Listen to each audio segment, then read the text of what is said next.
eu estou aqui então com o Bernardo, que está representando o User Group do Rio de Janeiro. E aí, Bernardo, tudo bom? Opa, pessoal, tudo bom? Boa tarde.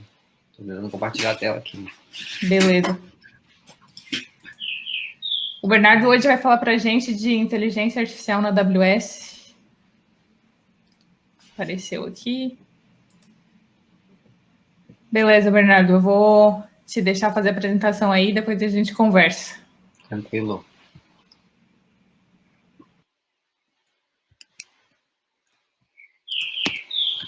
Bom, pessoal, hoje eu quis trazer para vocês um pouco da visão de inteligência artificial na AWS, mas voltado assim para um olhar de como que eu escolho, né, uma solução, quais são os meus fatores de decisão, qual que é o caminho racional que eu costumo utilizar para escolher um tipo de solução oferecido, né?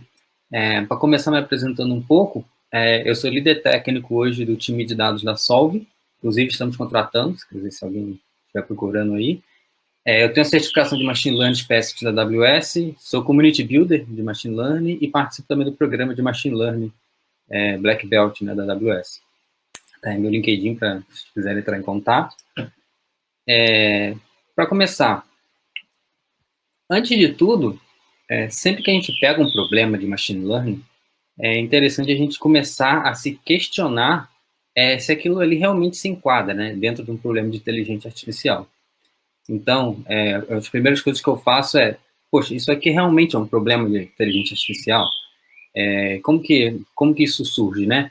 Eu consigo resolver isso apenas com programação? Uma coisa clássica, né, de inteligência artificial é daqueles problemas que a gente começa a escrever regras, e daqui a pouco a gente está com milhares de regras e não consegue resolver o problema, e as regras ficam aumentando, e aí a gente parte, né, para uma abordagem de inteligência artificial, de fazer aprendizado ali em cima dessas regras. Daria para resolver esse problema apenas com estatística? Então, é muito importante a gente ter essa ideia de que, olha, se esse problema é apenas com estatística, talvez não valha a pena, né, a gente implementar, né, um sistema todo de inteligência artificial para resolver isso. Muitas vezes, tem casos até em competições de inteligência artificial, que o vencedor não implementou nenhum modelo, ele simplesmente foi lá e, olha, parece que se eu pegar a média, multiplicar por esse valor aqui, né, com essa coluna aqui dos dados, fazer uma agregação, eu chego num valor melhor do que eu colocar implementar, né, todo um sistema. Então, antes de começar, são esses tipos de pergunta que eu gosto de fazer. Aí depois assim, a gente passou pela essa primeira etapa, aí eu percebi, olha, realmente isso é um problema de inteligência artificial.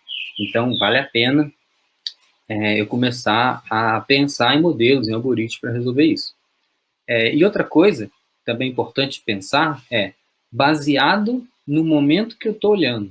Eu estou olhando para o passado, estou olhando para o presente ou estou olhando para o futuro?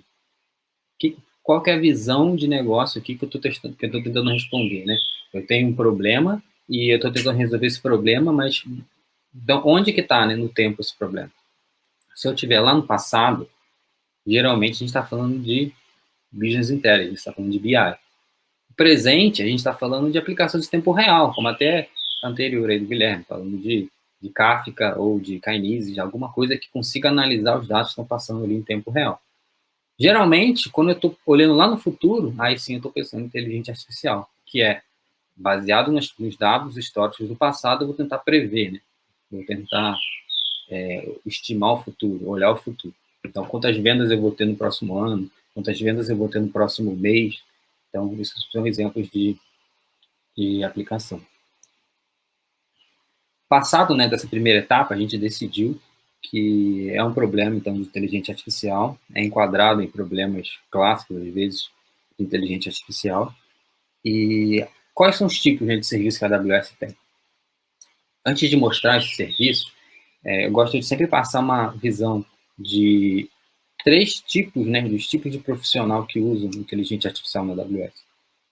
Então, a primeira linha de profissional que usa são AI Developer, que é todo tipo de profissional que busca implantar uma solução de inteligência artificial na AWS mas muitas vezes esse profissional não precisa saber muito de inteligência artificial. Então, colocando chamadas de API ali no meio, ele consegue já resolver o problema.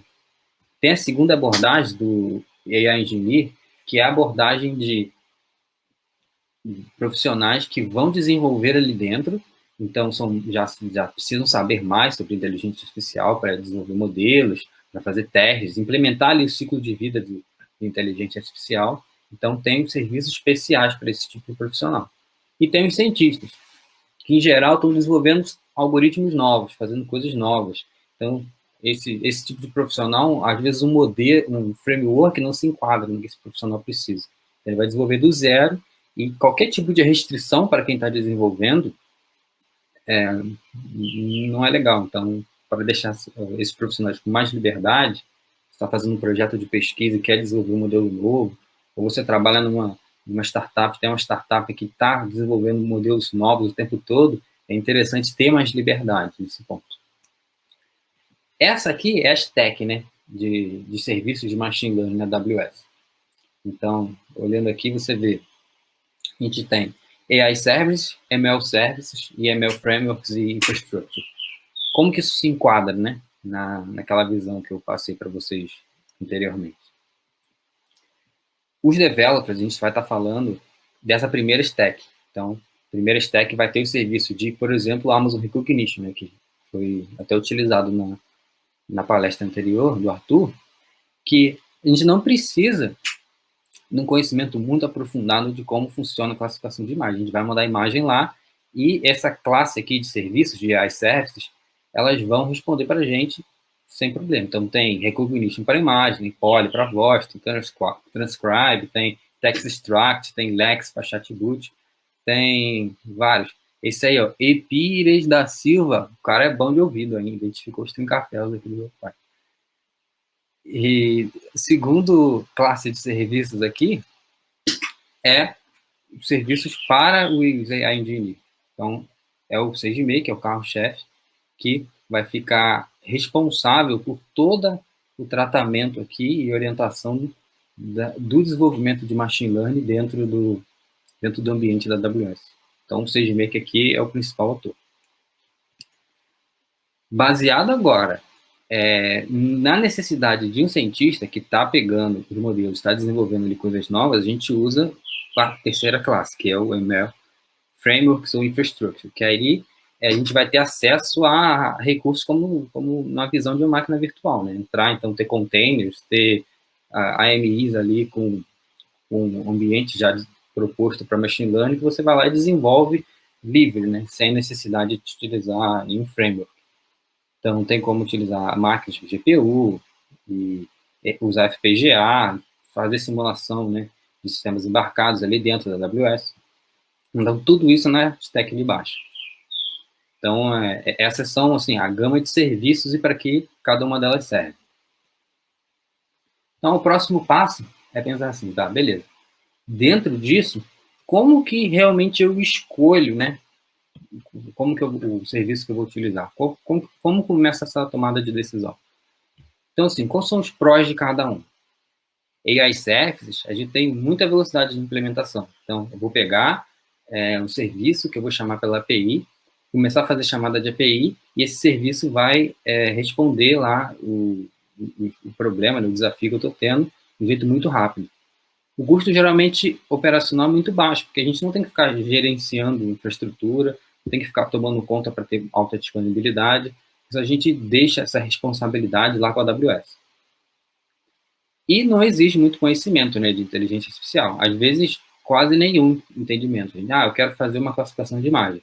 Faz uma chamada de API lá para o Recognition, passo a imagem, ele vai me trazer a resposta. Eu não preciso entender todo o ciclo de vida para colocar um modelo desse no ar. Já o AI Platform, então tem aqui as plataformas para desenvolvimento de inteligência artificial, eu tenho que já me preocupar com mais algumas coisas. Quais são as facilidades, né? Quais são os prós dessa classe de serviços? Eu tenho treinamento de modelos gerenciados. Eu consigo passar a responsabilidade por gerenciar um treinamento do modelo que eu estou desenvolvendo para a AWS. Então, por exemplo, eu estou desenvolvendo a rede neural, eu já defini ali meus parâmetros, a arquitetura da rede e quero enviar para treinamento. O que eu preciso fazer? Eu pego e falo para o SageMaker assim, olha, SageMaker, que é um carro-chefe, né, do ZI Platform, treina essa rede para mim com essa máquina aqui. E ele vai treinar e eu não preciso ficar gerenciando nem cuidando disso. Quando terminar o treinamento, ele desliga a máquina e eu paro de pagar. Do mesmo jeito que ele gerencia treinamento, também tem deploy de modelo gerenciado. Ele vai fazer o deploy para mim sozinho. Então, e não exige acesso à internet para eu usar essas coisas. Eu consigo utilizar muitas dessas coisas offline e o mais importante, que é pegar o modelo e colocar em produção, eu consigo fazer offline, eu consigo extrair, né, o resultado. Então, uma das principais diferenças aqui que a gente já encontra é no GI Services, o modelo está lá na AWS, foi um modelo gerado pela AWS e gerenciado pela AWS. No AI Platform, o modelo é meu. Eu treinei o modelo é meu, então eu consigo tirar de lá. Tirar de lá e colocar num dispositivo fora, sem necessariamente utilizar a internet. Então, no exemplo de redes neurais, eu treino lá e tiro os pesos do resultado para conseguir usar. No terceiro tipo de AI Infrastructure, a gente tem um baixo custo de infraestrutura. Então, em geral, se a gente precisasse, comparado com o AI Platform, que a gente usa a máquina também, o AI Infrastructure é mais barato, que é o custo de EC2 diretamente, completamente personalizável e não exige acesso à internet para fazer deploy também, porque é como se a gente estivesse gerenciando uma máquina virtual. Quais são os contras, né, de cada um deles? Então, dos AI Services, é limitado para problemas específicos. Não dá para resolver qualquer coisa utilizando AI Services. Então, vou ter que pensar em alternativas diferentes. E exige acesso à internet, porque eu preciso ficar conectado no AWS para fazer predição. Então, por exemplo, eu estou lá com a foto e quero mandar para a AWS para extrair algum tipo de informação, né, dos objetos, coisas que estão ali naquela foto, eu preciso ficar fazendo essa interação. No AI Platform, o tempo de execução é médio. Por quê? Porque eu preciso criar toda essa infraestrutura, criar um tipo de desenvolvimento ali para colocar o modelo para treinamento, para pegar o modelo e colocar para produção. Então, e é um local onde a gente vai desenvolver, né, de fato. O cientista de dados desenvolve ali em cima para treinar modelos no AI Platform. Então, por isso ele existe também conhecimento de inteligência artificial. No AI Infrastructure, os contras o tempo é muito alto, porque não tem ajuda nenhuma da AWS. É como se eu estivesse contratando uma máquina e entrando lá na máquina e utilizando. Exige conhecimento de inteligência artificial para fazer toda essa gerência na mão, sem nenhum apoio. E tem um alto custo operacional, porque a gente tem que entrar lá de fato. Se eu quiser fazer alta disponibilidade do modelo que foi feito no deploy desse modo, eu preciso cuidar de tudo. E a implementação, como eu disse, é sem apoio de nenhuma plataforma. Então, essa aqui são as principais desvantagens aqui de AI Infrastructure. E aqui, o importante também é a gente sempre levar em conta, né, baseado até em pilares de arquitetura, como que eu precifico isso?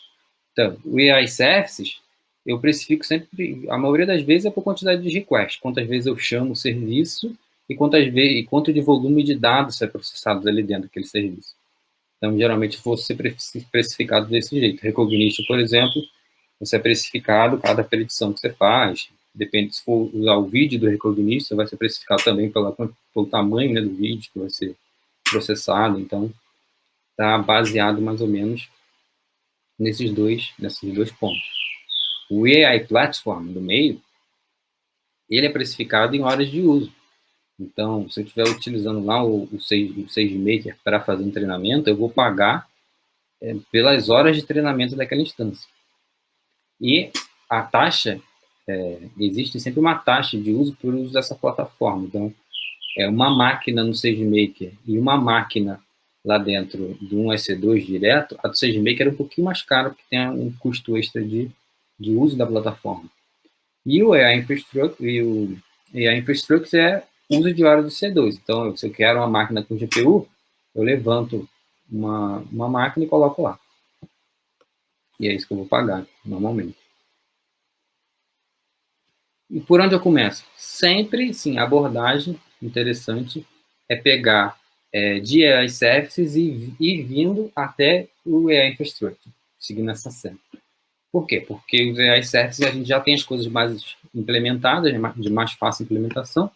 Então, eu chego lá, tento desenvolver. Não funcionou, passo para a próxima. E aí, claro, desenvolvo meu modelo lá. Não funcionou, aí eu vou para a próxima. Então, é sempre esse caminho que a gente percorre para implementar um sistema novo de inteligência artificial. Então, olhem sempre primeiro aquela gama de serviços de AI Services lá que tem na AWS. Agora eu quero trazer para vocês aqui um caso real de detecção de objetos aplicado à segurança do trabalho que a gente fez lá na Solve. E a ideia é não só mostrar o resultado, né, mas mostrar esse caminho de desenvolvimento que a gente passou. Então, quais são os requisitos aqui desse problema? Primeiro, construção de modelo inteligente para otimizar a aplicação das regras de segurança do trabalho. Beleza, esse é o tópico principal. Então, esse modelo deve identificar trabalhadores com e sem capacete, e as cores dos capacetes são relevantes. Então, pensa no modelo que vai ficar uma câmera em algum local que tem trabalhadores com capacete, aqueles capacetes de segurança, e eu preciso identificar os trabalhadores com e sem capacete e as cores dos capacetes. E esse modelo deve funcionar em ambiente com restrição de acesso à internet. Então, não necessariamente eu vou ter internet ali naquele local, pode ser um local mais afastado, pode ser um campo que ainda não tem internet, a gente vai colocar depois, pode ser até um lugar que não tem acesso à internet de celular, né? Então, isso é uma restrição. O deploy tem que ser feito com dispositivos embarcados. A predição vai ser feita no dispositivo. Eu não vou na nuvem fazer a predição e voltar. Não, faço ali no dispositivo. E o meu modelo não pode precisar de internet para fazer as predições por causa disso, por causa dessa restrição. Tá? Então, vamos lá.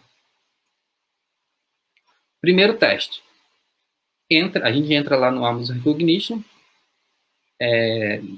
que faz toda essa predição de imagens e faz identificação de objetos em imagem. E vamos colocar umas imagens ali para ver como funciona. Então, por exemplo, essa foto aqui é um exemplo de duas pessoas aqui com capacete que eu coloquei lá no Amazon Recognition e falei, vamos ver o que ele me dá na detecção de objetos.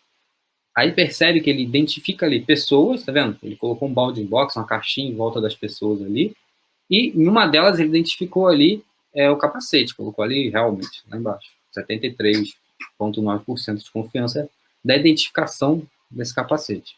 Na outra, não. Percebe que a imagem é até relativamente fácil, né? Não tem, a imagem está parada, né? Uma imagem bem tradicional assim, de treinamento do modelo, e ele não conseguiu trazer um resultado satisfatório para o meu problema específico. E percebe que, como o Amazon Recognition é um serviço genérico para detecção de objetos, ele tem várias classes que não me interessam no problema. Também tem human, person, aí tem várias classes ali. E, para mim, o que faz sentido para mim? Tá com o capacete, não tá, e as cores. Percebe que eu tenho um problema específico e o Amazon Recognition é um serviço para detecção mais genérica. Então, essa abordagem não teve uma performance muito boa. Partimos, então, para a segunda abordagem. A Amazon Recognition, recentemente, implementou uma feature para a gente conseguir dizer as nossas categorias, né, os nossos rótulos, que eles chamam de Amazon Recognition de Custom Labels ou de rótulos personalizados. E com esse serviço específico, a gente consegue colocar as classes que a gente quer lá. Então, eu vou tirar aquele monte de classes padrão que tem no Recognition, colocar só as minhas. Ainda consigo fazer o gerenciamento para ele treinar essas novas classes que eu defini em cima do meu dataset. Então, ele fica ali entre meio termo, né? Ele é um AI Services ainda, que é o Recognition, mas ele tem muitos elementos ali do AI Platform. Então, ele facilita várias coisas e a gente consegue personalizar um pouco mais. Então, essa rotulagem do dataset também é gerenciado. O que eu quero dizer com isso? Eu vou colocar uma imagem lá e consigo circular, né? Dentro da imagem onde está a classe que eu quero. Vou colocar uma imagem com 3 pessoas com capacete, eu vou lá e consigo marcar onde estão os capacetes. Então, eu consigo fazer essa rotulagem gerenciada pelo serviço. E o treinamento também é gerenciado. Então, quer dizer o quê? Eu vou mandar essas imagens e ele vai treinar para mim, eu não vou ficar me importando com isso. Deploy também é gerenciado. Quando eu terminar e quiser vou colocar esse modelo no ar, ele vai gerenciar para mim. Ainda necessita de acesso à internet, né? Então, tem que ficar consultando lá o Recognition por internet para fazer as predições. Essa aqui é uma visão lá do serviço, de como ficaria na parte de rotulagem, tá vendo? A gente vai carregando as imagens, aí percebe que eu defini aqui as classes, tá vendo? E dentro dessas classes ele consegue ir e fazer rotulagem, colocando aqui os quadradinhos, as bounding boxes em volta dos capacetes. Então isso é uma coisa bem dinâmica. Você pode ir tacando imagem lá e vai aparecer uma tela dessa para você. Você vai e clica nessa imagem, ela vai abrir, você vai lá e rotula, vai colocando, e isso ele vai utilizar para fazer o treinamento. Essa segunda abordagem, a gente também não teve resultados tão satisfatórios e ainda tinha restrição de acesso à internet, né?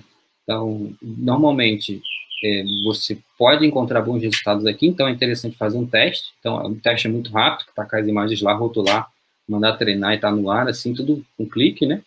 Não precisa de implementação de código para nada. E aí você avalia se esse modelo foi bom, se está satisfatório, aí utiliza, senão parte para novas abordagens. Qual que foi a outra abordagem? O Amazon SageMaker, que é o platform.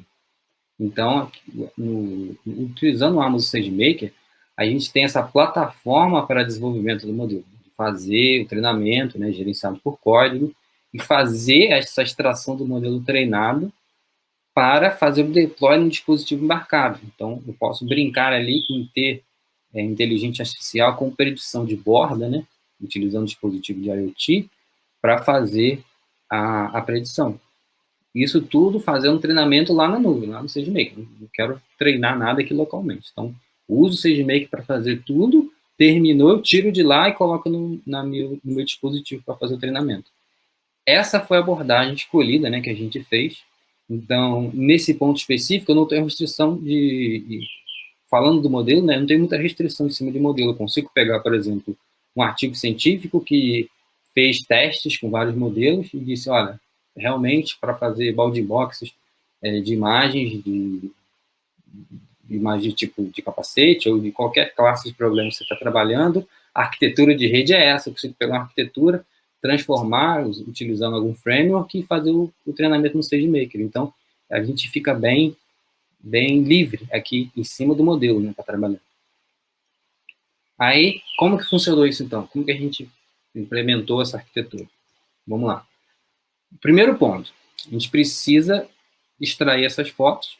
Então, para fazer o treinamento, a gente faz com algumas imagens que a gente procura em datasets públicos, né, de capacete, para ter um bom dataset, mas na vida real, né, a gente, depois que o modelo está pronto, está em produção, a gente precisa juntar as imagens lá do ambiente real, então a extração de fotos, a gente vai colocando lá dentro do S3. Depois, a gente pega esses dados que estão lá no S3, passa para o SageMaker Ground Truth para eu fazer a rotulagem, porque essas só são imagens, né? A câmera lá onde está sendo utilizado está gerando, a gente passa de algum modo para o S3, faz a rotulagem, que é um processo bem parecido com aquele do Recognition que eu mostrei para vocês. Depois dessa rotulagem salva no S3, né, que terminou, a gente vai para a segunda etapa, que é o quê? Pegar essas rotulagens, colocar lá dentro do SageMaker para trazer, né, para dentro do SageMaker para fazer o treinamento. Então, o SageMaker vai fazer todo o treinamento disso, os testes que a gente faz, utilizando vários tipos de arquitetura, de rede, até eu chegar na ideal, treino aquilo e coloco dentro do modelo final, coloco dentro desse trecho. Aí eu utilizei aqui um Fargate para pegar esse modelo final e só fazer uma transformação para ficar otimizado para fazer o deploy no dispositivo. Então, existem, a maioria dos frameworks, o TensorFlow, o Torch, eles tem como dar uma otimizada no modelo antes de colocar no dispositivo embarcado, porque geralmente o dispositivo embarcado a gente tem a carência, né, de poder de processamento ali. Então, a gente dá uma otimizada naquele modelo. Depois disso, hora do deploy. Aí a gente utiliza o Greengrass para fazer o deploy dentro do Raspberry, aqui, ou um dispositivo embarcado qualquer. Nesse caso, a gente usou o Raspberry. O que acontece ali? Percebe esse pontilhado? Daqui para cima eu tenho acesso à internet. Daqui para baixo, não necessariamente. Então, eu preciso ter acesso à internet no momento para fazer o deploy, aí não tem muito jeito. porque imagina que como que eu vou pegar o modelo, né, e vou colocar ali dentro. Então, em algum momento eu preciso ter acesso. Tendo acesso à internet, aí beleza, aí eu coloco o modelo ali, tá ali no Raspberry na minha caixinha, eu consigo pegar essa caixinha lá do Raspberry e levar para onde ele vai ter que executar. E aí depois, fizemos isso, o que que acontece? A gente faz a predição direto no Raspberry, sem acesso à nuvem, e se as condições que a gente identificou ali de alerta forem alcançadas, a gente dispara o alarme. Então, esse fica o fluxo de um tipo de modelo desse. Alguns resultados aqui que a gente teve. Então, esse aqui já é aquela mesma imagem com o uso, né, do modelo que a gente fez. Então, aqui, 99% aqui de certeza, né, que aqui tem capacete.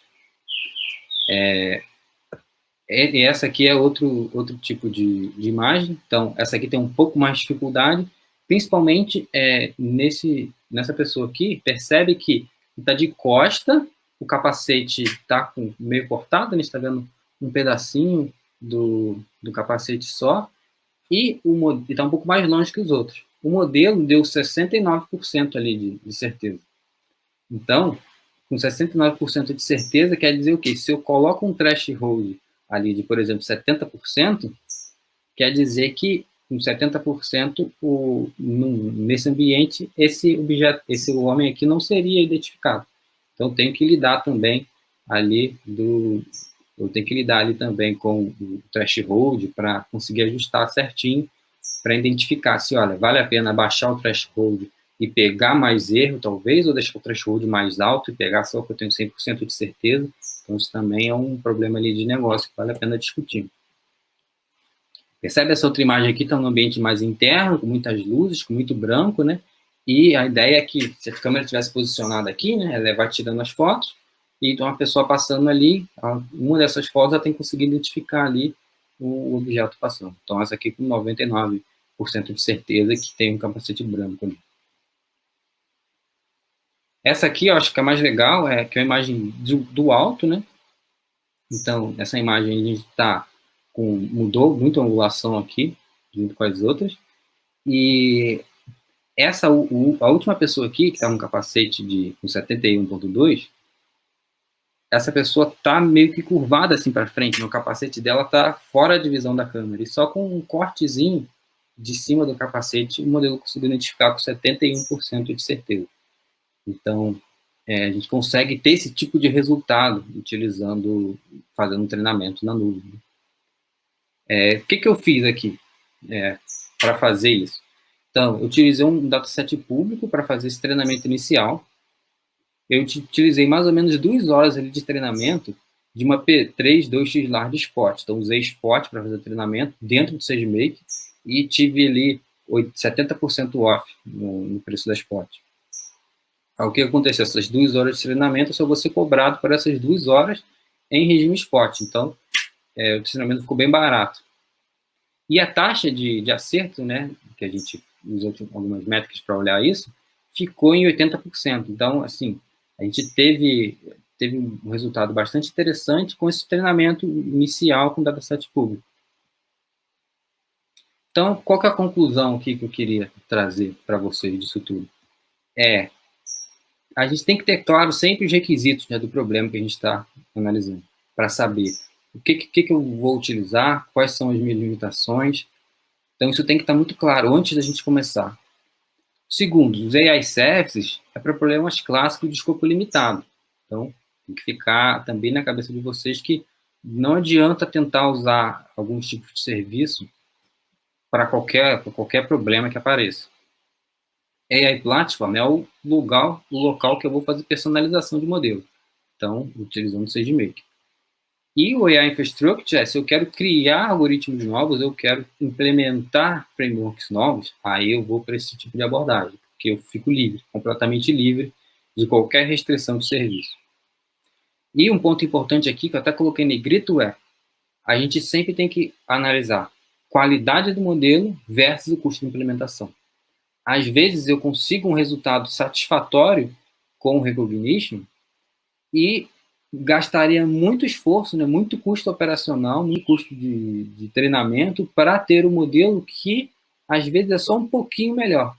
Às vezes, vale a pena gastar isso tudo para ter um modelo um pouquinho melhor. Mas será que todo caso, no seu caso específico, vale a pena gastar, às vezes, 1 mês, 2, 3 meses de implementação de um time de dados para ter um modelo um pouquinho melhor? Às vezes, o serviço resolve. Ou, às vezes, não. Às vezes, esse pouquinho dá uma diferença muito grande de custo, de receita, por exemplo, no final do mês. Então, vale a pena. Então, isso são coisas que a gente tem que sempre levar em conta.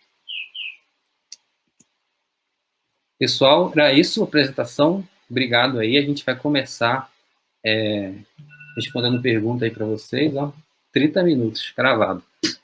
E vão ter as perguntas aqui também do Voucher, né? Não sei se o Felipe vai participar aí, a Ana. Pois é, eu tô vendo aqui se o Felipe vai participar. Mas para mim o mais incrível foi esse timer bem no finzinho da palestra. Aí, ó. Precisão. Preciso. Pergunta valendo os brindes, aí o Felipe já tá colocando, gente. Ah, beleza, então. Manda ver, Felipe. Então, pessoal, valendo aqui o voucher. $25 no AWS, vamos lá. Pode mandar, Felipe, pode mandar. Pergunta número 1. Qual tipo de serviço de IA oferecido pela AWS é ideal para cientistas de dados que estejam criando modelos com framework existentes? Vamos lá, gente. Qual tipo de serviço?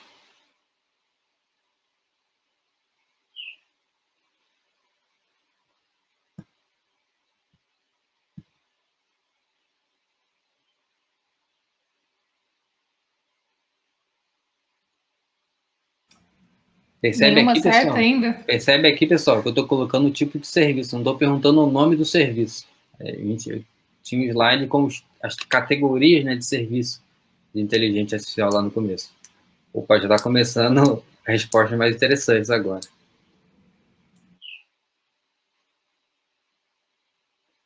Já temos a primeira certa aqui para mim, gente. Para mim aqui a primeira certa é Glauco Gonçalves, né? AI Platform. É a resposta dessa primeira. Boa, parabéns, Glauco. Valeu, Me manda Glauco. uma mensagem depois com teu e-mail, por favor. Glauco Gonçalves, parabéns.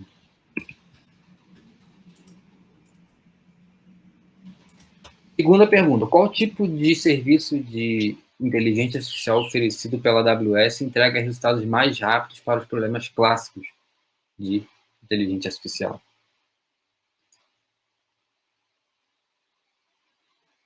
Opa! Já temos aqui primeira resposta, hein?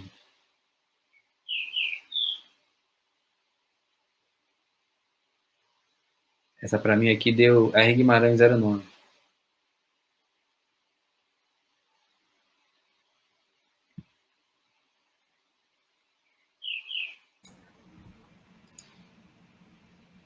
Beleza.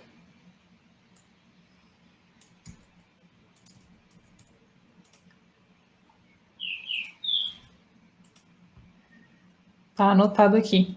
Show, legal, legal. Próxima, vamos lá.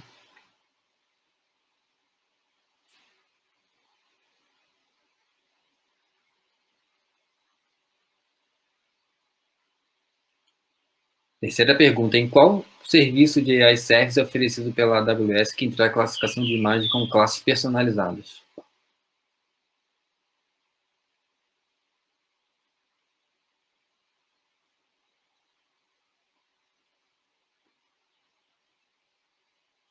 E agora o pessoal está confuso com o nome de serviço e os tipos.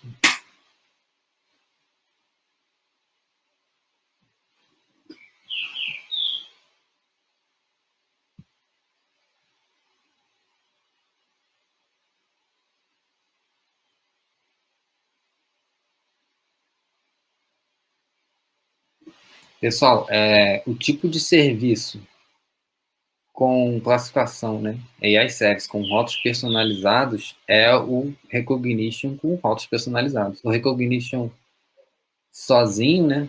até pouco tempo não entregava. Essa é uma visão, né, à parte ali dentro do Recognition que traz essa visão. Então, para mim, que o primeiro que aceitou foi o GILLML, uma coisa assim, né?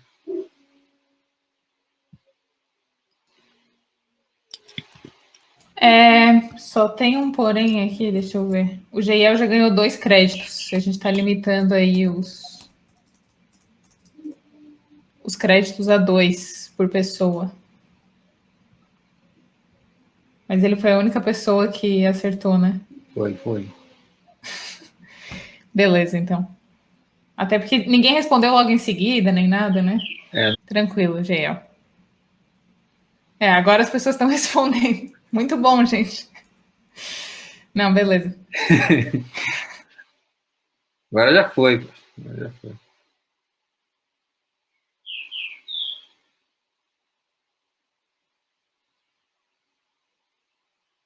Pode mandar, Felipe, pode mandar. Quarta pergunta, pessoal, valendo a certificação, o voucher da certificação aí.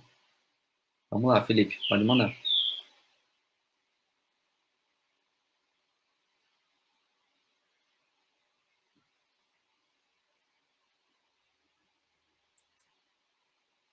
Pessoal, qual o serviço de inteligência artificial oferecido pela AWS dedicado ao dia a dia de trabalho de cientistas de dados na solução de problemas específicos?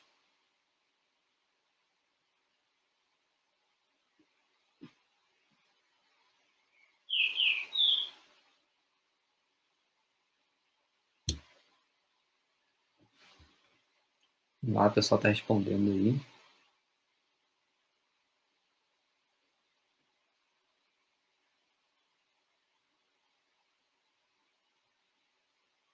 Para mim aqui deu...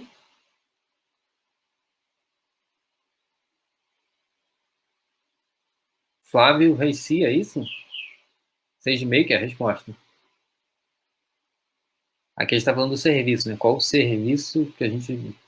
É o local ali de trabalho normalmente, cientista de dados. SageMaker.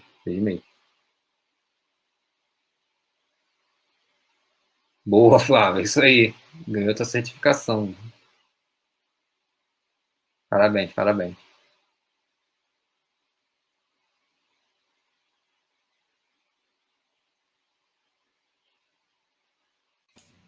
Foram todas, então?